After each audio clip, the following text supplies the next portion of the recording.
क्या आपको पता है कि इंडिया का स्पेस प्रोग्राम, जो आज दुनिया में टॉप प्रोग्राम्स में गिना जाता है, उसकी शुरुआत कैसे हुई थी?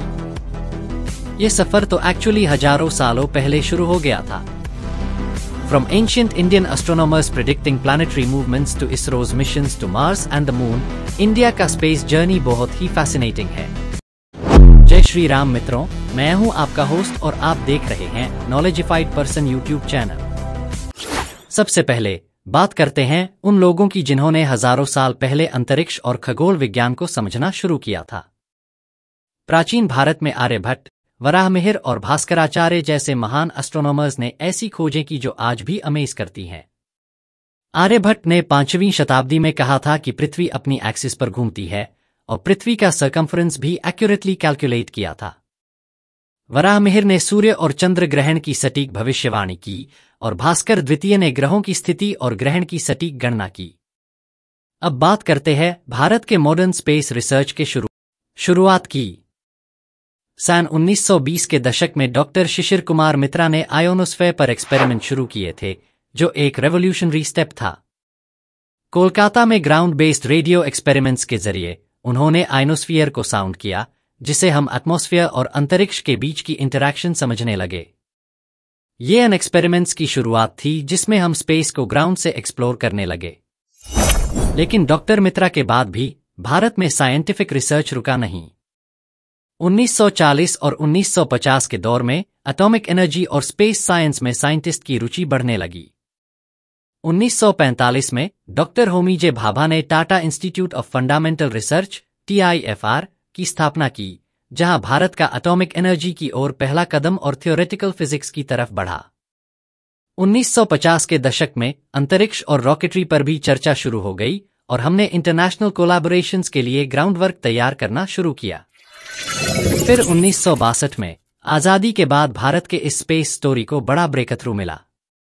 डॉक्टर विक्रम साराभाई, जो भारत के अंतरिक्ष कार्यक्रम के संस्थापक माने जाते हैं, उन्होंने Indian National Committee for Space Research (INCOSPAR) को स्थापित किया। साराभाई का दृष्टिकोण था कि अगर भारत को एक विकसित राष्ट्र बनाना है तो स्पेस टेक्नोलॉजी में निवेश करना बहुत जरूरी है। इस विजन के तहत 1963 में तुम्बा, केरल से पहला साउंडिंग रॉकेट लॉन्च किया गया था। इंकोस्पार के बाद 1969 में इंडियन स्पेस रिसर्च ऑर्गेनाइजेशन (इसरो) का गठन हुआ, जो आज भारत की स्पेस अचीवमेंट्स के पीछे का ड्राइविंग फोर्स है। इसरो के तहत भारत ने कई प्रमुख उपलब्धियां हासिल की।